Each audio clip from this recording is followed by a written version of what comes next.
Viva Cultura FEPAC 2020.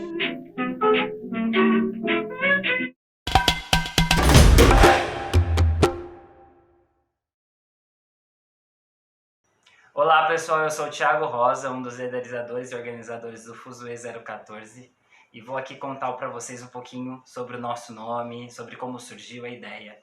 Bom, logo no início da pandemia, a Carol Guerra me procurou e a gente começou a trocar uma ideia e falar, o que a gente vai fazer agora, né?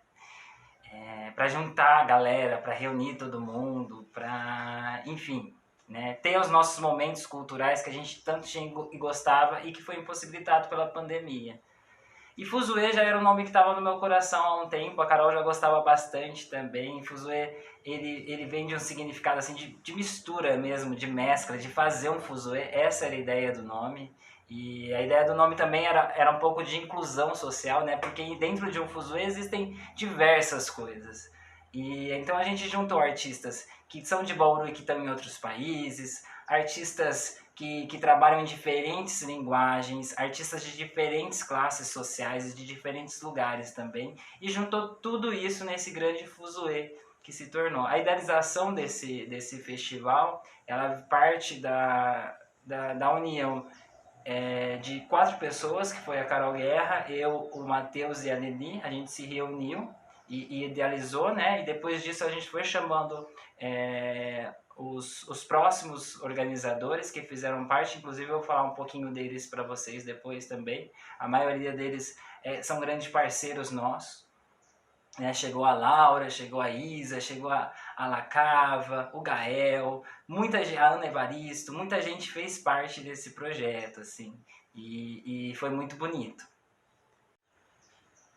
Um dos objetivos principais também do projeto era poder auxiliar as pessoas em maior vulnerabilidade social do nosso território. A gente queria impactar o nosso território. E como fazer isso? A gente então criou algumas campanhas. A primeira delas foi para arrecadação de produtos de limpeza e de higiene pessoal para o assentamento Primavera. A gente conseguiu fazer essa campanha com muito sucesso. Depois disso a gente firmou uma parceria com o De Grão em Grão, onde a gente conseguiu também, repassamos as nossas doações para o De Grão em Grão. Posterior ao De Grão em Grão veio o Mães pela Diversidade. Então a gente, na semana temática em que a gente trabalhou com culturas LGBTs, né, com culturas identitárias, a gente acabou também fazendo uma arrecadação pelo Mães pela Diversidade. E depois disso ainda a gente ajudou alguns outros projetos que já tinham suas campanhas. Alguns exemplos é o SUS Vivo e o Espaço Protótipo, que eram também espaços e projetos que precisavam de apoio. Olá, eu vim aqui falar um pouco sobre o que você precisa para começar a desenvolver o seu projeto. E a primeira coisa que você precisa é desenvolver a sua ideia. Alguns passos são responder algumas perguntinhas que são bem básicas e são essas respostas e são essas perguntas que vão nortear o seu projeto. O que você quer fazer? Você quer fazer um festival musical, um festival de artes cênicas, um festival de música?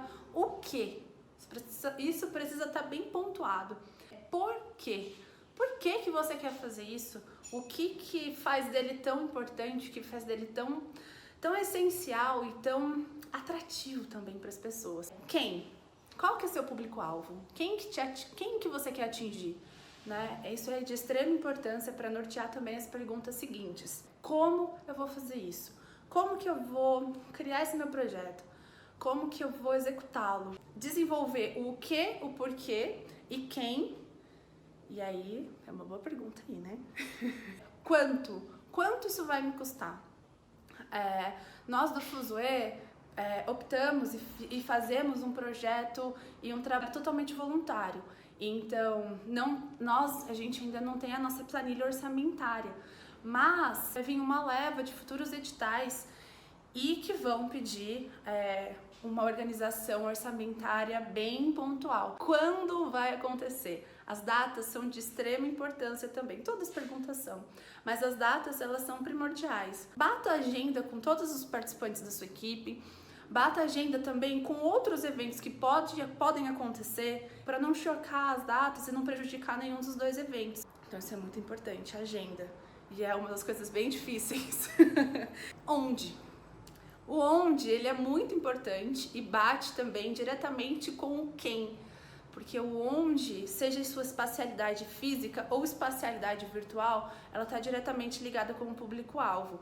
Então, partindo da ideia do evento online, onde que eu vou disponibilizar os meus conteúdos? Cada rede social, cada plataforma, ela tem um público-alvo.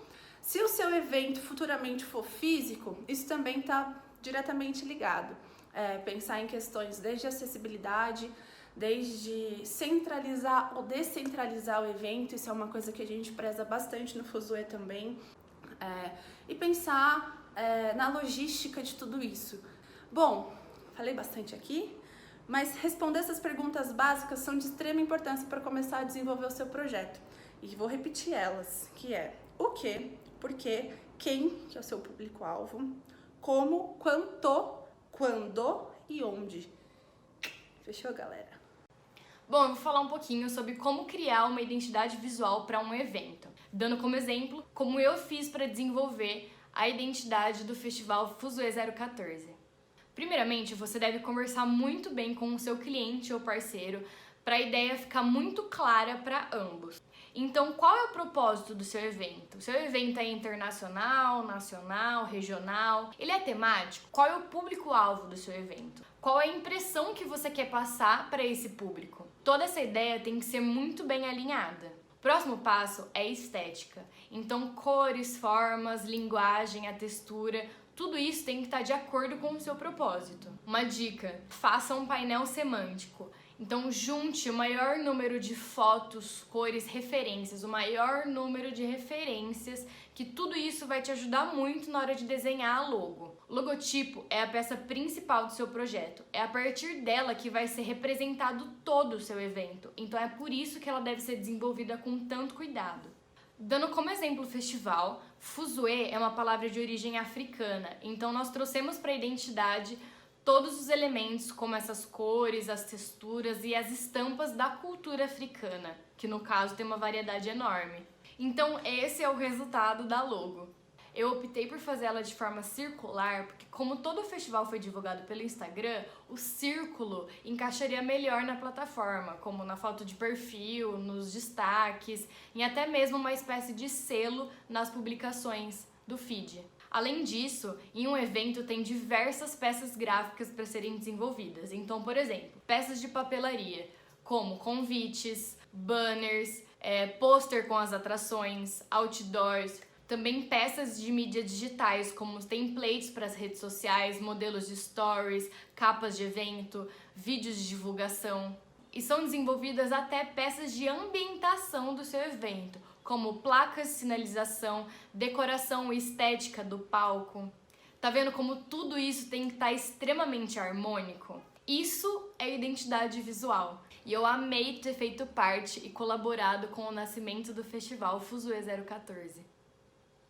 Bom, eu vou falar sobre as funções que cada integrante deve fazer dentro do seu projeto cultural. Especificamente, eu vou falar do Fuzue 014, que foi um projeto 100% online, que contou com mais de 300 apresentações de diversas linguagens artísticas. Lembrando que, para cada projeto, a gente necessita estudar e ver quais são as funções que aquele projeto necessita para ele acontecer de forma fluida e organizada. Dentro do projeto Fuzue, a gente contou com direção executiva, direção artística, produção cultural, curadoria artística, curadoria literária, designer gráfico, gerenciamento de rede social e também contamos com ajudas de técnicos audiovisuais. Sobre a relevância dos artistas LGBTQIA+, artistas periféricos e independentes. O Fuzue, desde o seu início, buscou dar visibilidade a esses artistas que estão sendo marginalizados, estão sempre na margem da sociedade.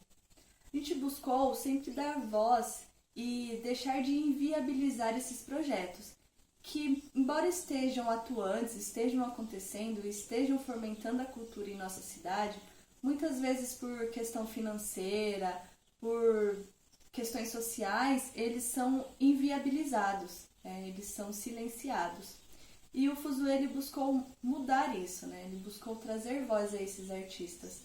A nossa premissa na curadoria artística era essa, buscar dar voz a artistas independentes, artistas periféricos, negros, indígenas. E dessa forma a gente pôde movimentar a cultura de forma plural. É dessa forma que a gente acredita que a produção cultural, artística, tenha que ser fluida, né? Quando artistas LGBTQIA+, quando negros, periféricos, artistas independentes têm um espaço onde a sua voz, a sua arte... Bom, agora a gente vai falar um pouco sobre direção artística e sobre técnica de festival online. Eu vou usar como exemplo a minha experiência com o Fuzue 014. Por quê? Porque o Fuzue 014 ele foi feito totalmente voluntariamente. Então isso fez com que a gente buscasse realizar as lives da forma com o menos custo possível. Então praticamente saiu zerado de custo, porque a gente fez de forma caseira e dando um apoio remoto para os artistas, tá? Primeiro, vamos entender o que é direção artística e depois a gente pula para a parte técnica. Bom, direção artística, basicamente, é uma profissão que gere o projeto, tá? Então, vamos dizer assim, vamos supor que alguém tem uma ideia. Porém, essa pessoa que tem essa ideia, ela não faz a mínima ideia de como realizar isso que ela criou.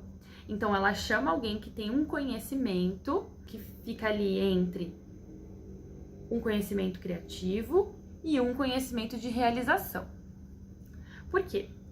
Porque quem vai realizar, geralmente, é uma pessoa que tem conhecimento técnico, que a gente chama de diretor técnico.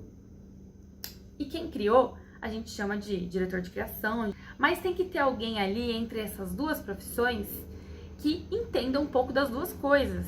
Tem a habilidade de gerir, porque alguém vai ter que gerir esse projeto quando ele estiver sendo erguido, quando ele estiver saindo do papel. Então essa pessoa esse epicentro aqui, essa coisa do meio, esse fio condutor, é o diretor artístico ou, enfim, a direção artística. Bom, então estamos entendidos do que é uma direção artística. Dentro de um festival online, o que a direção artística faz? Ela pode criar um roteiro, se for necessário, ela faz o contato com os artistas, faz a curadoria, organiza como vai ser, se vai ter ensaio, se vai ter passagem de som, organiza quais são as necessidades para realizar da melhor forma esse conteúdo, né? Qual vai ser a melhor forma de apresentar esse conteúdo, em qual plataforma, vai precisar de um mestre de cerimônias para fazer a costura entre um show e outro, enfim, toda essa demanda que a criação em algum momento criou, a direção artística vai fazer o penso, né, para isso sair do papel e qual a melhor forma disso sair do papel. E aí, então, a direção artística entra em contato com a técnica, com a direção técnica, para acertar os detalhes da realização final, tá? E é aí que a gente entra na parte técnica. Bom, com o Fuzue, eu fazia todo o contato, então, com os artistas antes, previamente, e conversava com eles, entendia qual que era o rider técnico deles, ou seja, era uma banda, era um artista voz e violão, era enfim, era um grupo de maracatu, enfim, vai dependendo de qual a demanda do artista, né, qual a formação desse artista, qual o espetáculo que ele entrega, muda o rider dele. O rider é o quê? É a lista de equipamentos que ele usa, o mapa de palco que ele usa. E então, a partir disso, eu entendia, junto da equipe técnica, que a gente tinha um apoio de diretores técnicos, qual a melhor forma de realizar a live com esse grupo, tá? Geralmente, agora falando mais da parte técnica mesmo, geralmente o básico é ter pelo menos um computador e geralmente um notebook, acho que é mais fácil por conta de você poder posicionar em qualquer local. uma placa de áudio, que é uma interface, é um objeto ali, um equipamento que você utiliza para passar o som de onde tá saindo o som, sei lá, da guitarra, do baixo, do teclado, da voz, enfim, usa essa interface para direcionar o som que sai do instrumento direto para o computador, tá? Então você tem que ter um computador, tem que ter uma placa de áudio e tem que ter uma internet dedicada para aquilo naquele momento. Então assim, a internet ela precisa estar conectada num cabo de rede, ou ela pode estar no Wi-Fi, porém todos os outros equipamentos eletrônicos que estiverem conectados no Wi-Fi precisam estar desconectados no momento da live. Então você tem que ter uma internet dedicada para aquele momento, tá? Bom, então a gente tendo o computador, a gente tendo a internet, a gente tendo a placa de áudio e sabendo qual que é o rider do artista que vai se apresentar, a gente já consegue montar um esqueleto, tá? Agora, como que eu plugo tudo isso e mando para o computador? Aí vai depender muito de qual que é a formação do artista e qual a placa de áudio que você tem, tá? Mas essa estrutura básica, ela já é o suficiente para você conseguir fazer chegar algum som dentro do computador que vai passar para a live. Agora vamos para essa parte do computador, né? O que eu faço dentro do computador? Primeiro, qual a plataforma que você vai streamar, né? Então vai ser pro Facebook, vai ser pro Twitch, vai ser pro YouTube, vai ser pro Instagram, todos esses são possíveis, tá? Você pode fazer a transmissão para qualquer uma dessas plataformas. Você só precisa entender aonde que é o melhor, onde que é o melhor lugar para você colocar o teu público e qual também a necessidade de fazer no Instagram, por exemplo, que é uma plataforma que você consegue fazer um ao vivo só com a tela vertical, né? Eu acho que, por exemplo, funciona bem se for com um artista solo, mas se for com uma banda, a tela vertical já não funciona, né?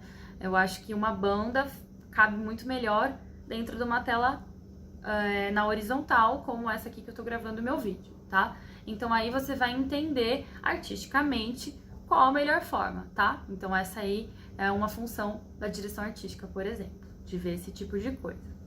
Bom, seguindo então. Aí você escolheu a sua plataforma, vai ser o YouTube, como a gente escolhia, a maioria das nossas lives a gente fazia no YouTube.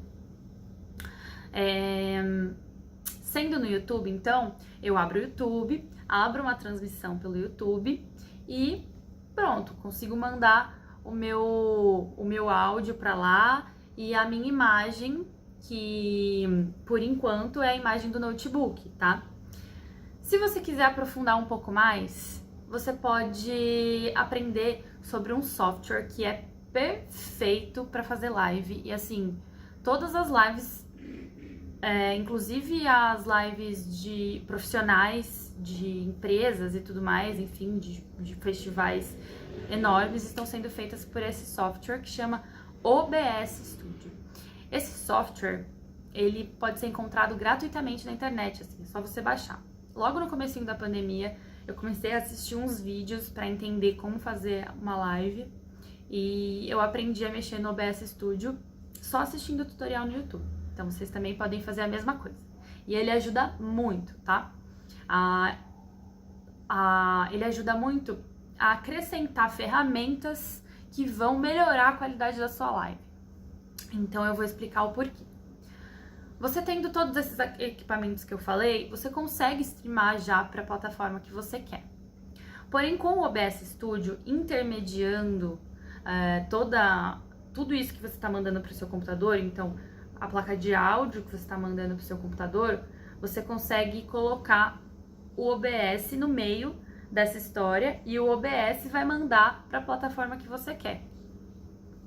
Então, eu instalo o OBS no meu computador e aí eu consigo mandar tudo isso para ele, mando todo o áudio da placa de áudio e inclusive não necessariamente preciso usar a câmera do notebook. Eu posso usar a câmera do celular e eu posso usar uma câmera profissional uma câmera profissional que eu digo, ou semi-profissional, enfim, uma câmera de fora, né? Uma Canon, enfim, uma Sony, a câmera que você tiver.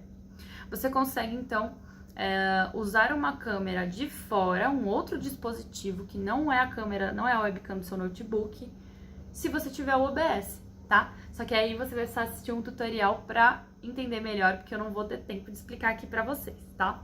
Mas é possível e é super fácil. Enfim, então você tem o OBS para juntar o áudio, para juntar uma câmera de um dispositivo de fora. E aí, a partir disso, você gera ali uma chave dentro do OBS e essa chave você vai colocar na plataforma que você quer streamar. Então, pode ser o YouTube, o Facebook, o Instagram, enfim, a plataforma que você escolher. Vamos então falar que é o YouTube. Então, você abre uma transmissão no YouTube, coloca essa chave e tudo que você mandar para o OBS vai mandar para o YouTube. Simples.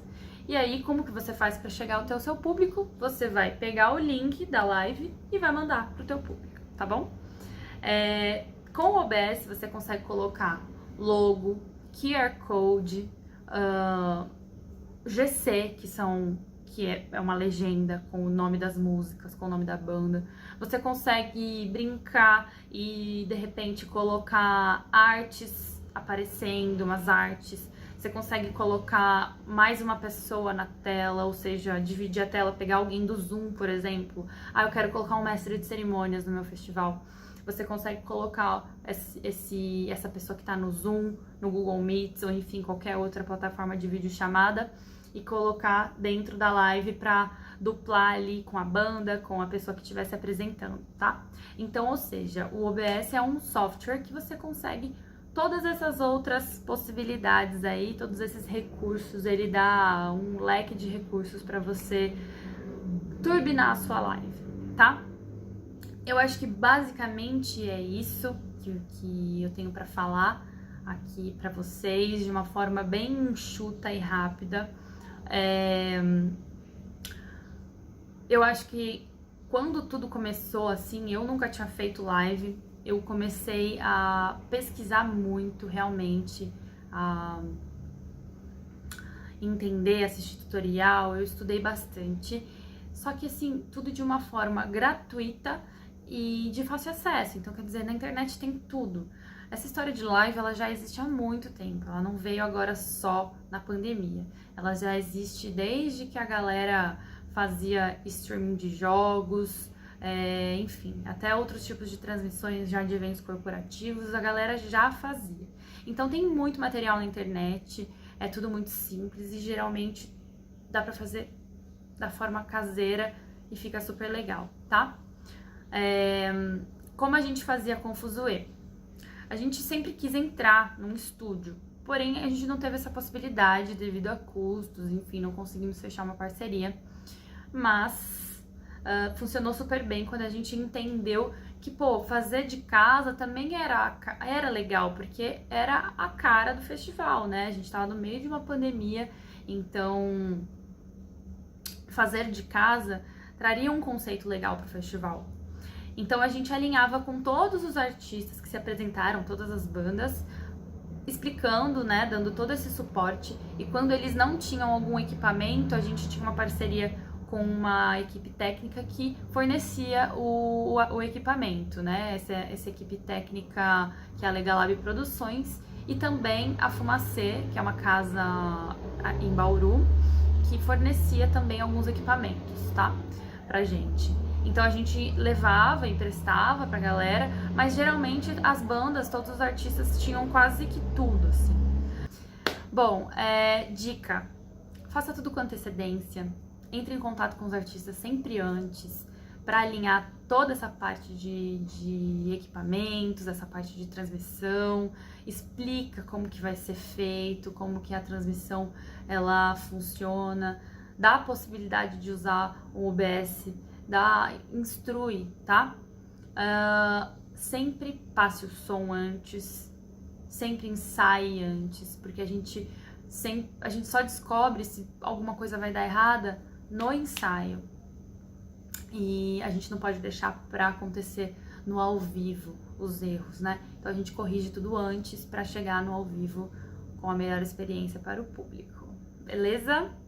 Espero que vocês consigam realizar as lives de vocês com essas dicas e lembrem-se, estudem, procurem, pesquisem, a internet tá aí recheada de coisas, de materiais legais para vocês realizarem as lives de vocês. Beleza? Obrigada e até a próxima. Duas partes essenciais para a realização do projeto foram o cronograma e o orçamento, mas eles estão totalmente ligados às etapas de trabalho, que são a pré-produção, a produção e a pós-produção.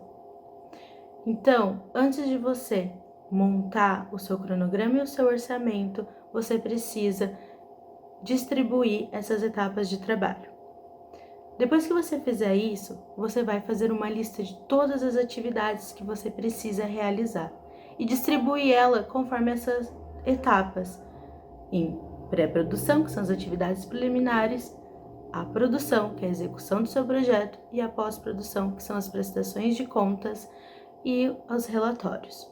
No caso do Fuzue, vou dar um exemplo para vocês entenderem. Na pré-produção, nós montamos as redes sociais, fizemos a curadoria dos artistas, a identidade visual, as parcerias e a divulgação do projeto. Na execução do projeto, foi preciso, por ser conta de uma rede social, montar o cronograma em relação à programação, para deixar o feed tudo bonitinho. Então, eram os horários das postagens, de acordo com cada dia, algum conteúdo que era postado. E na pós-produção, nós não precisamos fazer por conta do projeto ser uma realização própria e não um edital. Mas se você estiver fazendo um edital, nessa parte você vai ter que prestar contas e fazer o relatório das atividades realizadas. O orçamento, ele é planejamento financeiro do seu projeto. Então é onde você vai planejar os seus gastos. Atenção, você precisa estar ligado a isso com o seu cronograma. Então, se as suas primeiras atividades vão ser os seus primeiros gastos. E, de novo, dividindo nas etapas de trabalho: pré, produção e pós. Caso do Fuzue, por ser um projeto totalmente voluntário, tanto como a organização quanto os artistas, a gente não precisou ficar atento em relação ao orçamento. Mas, se vocês estiverem fazendo um edital, fiquem atentos, pois a verba ela é dividida em duas partes e tem duas coisas que você precisa prestar atenção. Uma em relação aos gastos, que você não tem que planejar de acordo com o tempo agora, mas de acordo com o tempo que vai ser realizado o projeto, pois tem mudanças de preços. E os impostos, porque eles são totalmente responsabilidade da organização. Gente, agora eu vou falar um pouco sobre divulgação. Bom, o Fuzue, ele foi totalmente voluntário, então foi um festival custo zero. E toda a divulgação do festival ela foi feita de forma orgânica. Claro que a gente tem uma equipe incrível cuidando dessa parte. Então, desde a galera que realizou a identidade visual até a galera que disseminou isso pelas redes. Então, táticas que foram usadas, gratuitas e que vocês podem replicar. Enviar todo o conteúdo que está sendo divulgado. Então, assim, postou, novo post. Manda isso por direct para o seu público. Não precisa mandar para todo mundo, mas assim, manda sempre para um público diferente. Passa lá, manda no direct, compartilha, pede pra galera entrar, curtir, conferir o conteúdo. Posta sempre no history. Posta sempre no feed. Se postou no history, não postou no feed, posta no feed quando for relevante. Estuda essa parte de algoritmo do Instagram, vê se funciona, de repente, 3 posts por dia ou 2 posts por dia. Vê como que o teu público se comporta com esses posts. Entenda também os horários de pico. Quais são os horários? Geralmente 6 da tarde, 10 horas da manhã. Qual o melhor horário para fazer postagens, né? Então, assim, experimente e, além de experimentar, aplica, vai pesquisando, usa as ferramentas ali que o Instagram oferece, que o Facebook oferece, ou a plataforma que você estiver utilizando, para entender o algoritmo e fazer a divulgação da melhor forma possível. Outra dica: desenvolva um material do seu projeto, um texto com as informações que uma pessoa que vai escrever uma matéria precisa saber, fotos, vídeos. Desenvolva um material legal e mande para revistas, jornais, TVs, canais de TV. A gente conseguiu fazer matéria em canal de TV aberta, jornais online e não online também, revistas online, enfim. A gente conseguiu mandar material para uma galera nesse esquema e foi super bem aceito. Outra dica: se possível, marque uma reunião para conversar melhor, marque uma entrevista para desenvolver uma matéria, enfim, deem as caras, tá? Acho que dica de divulgação por hoje é isso. Olá! Outra parte aqui da nossa oficina é falar sobre a prestação de contas do seu evento, do seu projeto e das contrapartidas que elas precisam ser realizadas. Geralmente, todos os projetos, sejam eles federais, municipais ou estaduais, eles pedem uma contrapartida a partir da aprovação do seu projeto. O que é isso? É como se esse edital comprasse esse produto, seja uma peça, seja um circuito de música, um show, enfim. E o coletivo, ele devolve essa compra. O que é isso na prática? Eu tenho um grupo de teatro e passo num edital. A partir daí eu preciso desenvolver uma contrapartida para além do meu produto. Então o que eu posso desenvolver? Eu posso desenvolver uma roda de conversa, eu posso desenvolver oficinas, uma leitura dramática, enfim. Na música a mesma coisa, na dança também. Então, o que o seu grupo pode oferecer para a sociedade civil, algo que possa agregar para essa população. Também é de extrema importância para a formação aí, para a acessibilidade de muitas pessoas. Elas precisam ser muito coerentes com todo o projeto, com todo o desenvolvimento do projeto. Então, como elaborar da melhor maneira possível essa contrapartida que seja acessível e que seja de uma forma realmente de agregar para a população civil. Prestação de contas é uma parte muito embaraçosa, mas é uma das partes mais importantes, se não a mais importante. Geralmente, a gente se prende muito na parte criativa, mas o que de fato concretiza o evento e concretiza as ideias é o dinheiro, é a parte orçamentária. Então, para que todas as ideias sejam concretizadas, eu preciso ter tudo anotado, todos os meus gastos anotados e sempre revistos, para que não haja nada fora assim do seu controle. Tudo que você gasta, desde um aparelho de som até um prego que você gastou com dinheiro público, gastou com dinheiro do edital, ele precisa ser notificado, ele precisa ser detalhado no seu projeto. E também com notas. Todos os projetos, eles pedem as notas do que é gasto e do que é colocado no seu projeto. Enfim, é uma parte muito burocrática, mas totalmente necessária e a base para que seu projeto seja realizado. Vou falar um pouco da relevância e da importância de ter projetos culturais acontecendo. No começo da quarentena, quando a gente começou a realizar o Fuzuê 014, todos nós estávamos muito preocupados com o lazer que a gente ia ter, com o acesso à cultura que ia estar bem mais limitado, né, devido à quarentena, ao isolamento social. E foi a partir daí que a gente teve a ideia de realizar o Fuzuê, né, um festival completamente online, onde você pode ter o seu entretenimento, seu acesso à arte e à cultura dentro da sua casa, seguro, sem ter contato com outras pessoas. Isso foi um respiro no meio da quarentena, porque as pessoas estavam desesperadas, pensando que iam ter que ficar trancafiadas dentro de casa, sem acesso à cultura, sem acesso ao lazer. E esse formato foi inovador para a gente, porque trouxe essa possibilidade de você curtir um evento, um festival, mas sem sair de casa. Outra coisa importante também foi a movimentação da arte e cultura que a gente gerou através do projeto cultural.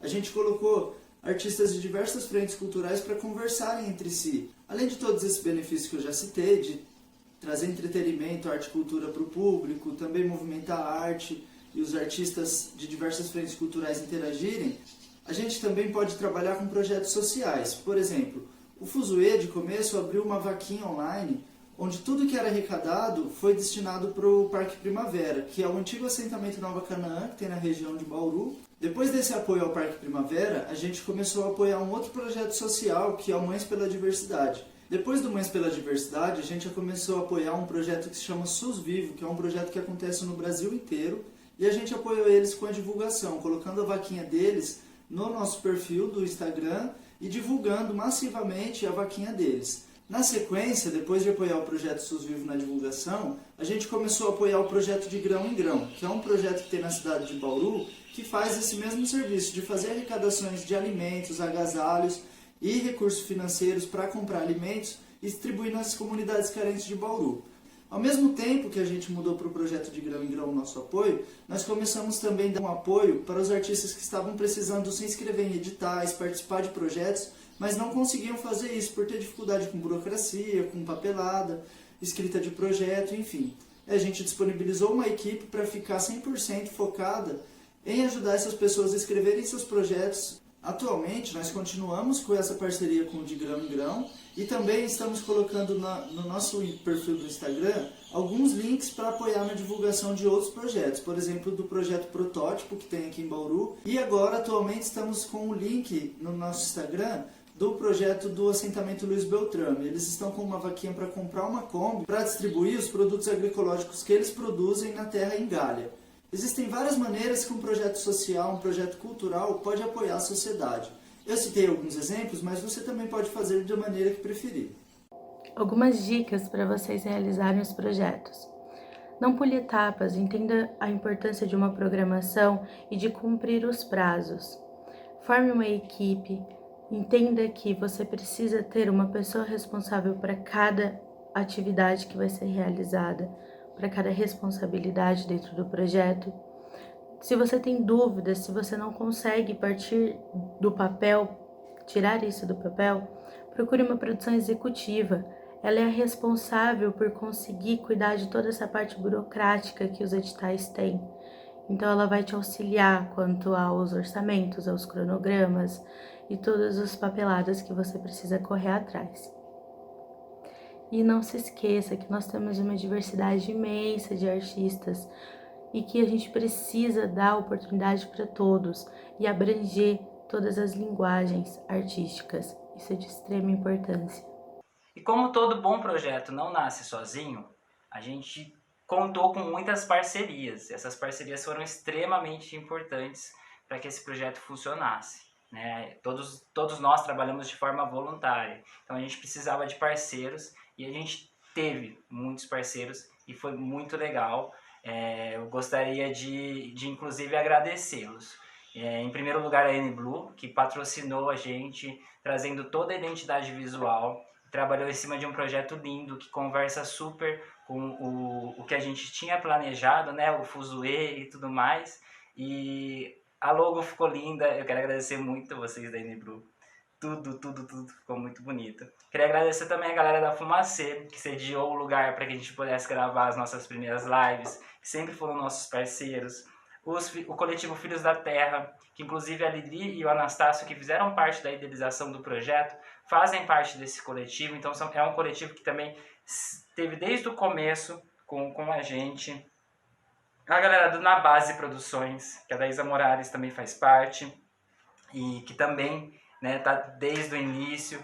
O Subverso Slam, do qual a Lacava faz parte, que também está na organização e que também esteve presente desde o início.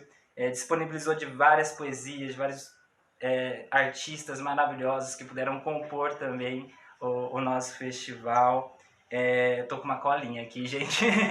Quero agradecer também o Legalab, a 34, que é sempre nossa parceira também, está sempre junto conosco. E as mídias que nos ajudaram bastante, que foi a revista Helenas, o Jornal 2, que é um parceiraço nosso. A gente tem muito a agradecer ao Jornal 2. E o Social Bauru, que também ajudou na divulgação do nosso festival. E eu encerro agradecendo essa galera, agradecendo também todo o público, todo mundo que assistiu, todo mundo que compartilhou, todo mundo que participou. São mais de 300 artistas que participaram no festival. E graças a vocês, artistas, pessoas que assistiram, que compartilharam e projetos que nos ajudaram a organizar, é que isso tudo se tornou real e foi tão lindo da maneira que foi. Muito obrigado, gente. É isso.